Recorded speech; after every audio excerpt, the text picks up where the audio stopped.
হঠাৎ করে এক টেলিফোন আমার জীবনের মোড় ঘুরে দিল। আমি কোথায় কোথায় গেল আমার নাটক দেখা, কোথায় গেল আমার বউ।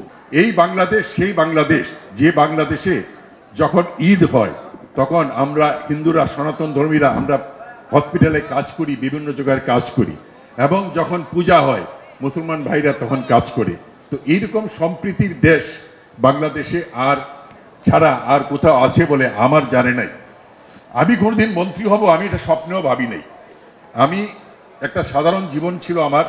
আমি রুগী নিয়ে কাজ করতাম, বাসায় যেতাম, ভাত খেয়ে ঘুমাইতাম, সন্ধ্যার পরে আমি টেলিভিশনে থাকতাম। হঠাৎ করে এক টেলিফোন আমার জীবনের মোড় ঘুরে দিল। আমি কোথায় গেল আমার নাটক দেখা, কোথায় গেল আমার বউ। আমি এখন সারা দেশ ঘুরে বেড়াতে হচ্ছে।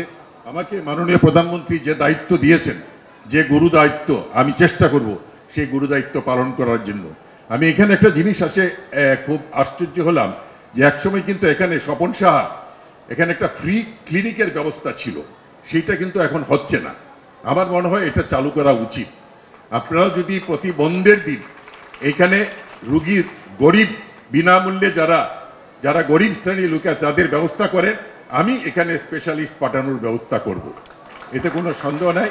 আপনারা এই কাজগুলো করেন, মানবতার সেবা। আমি যেটা বিশ্বাস করি, জীবে প্রেম করে যেজন সেজন সে বিচে ঈশ্বর, সেই স্বামী বিবেকানন্দের সেই অমর বাণী, এই বাণী নিয়েই আমি আমার কাজ করে যাচ্ছি।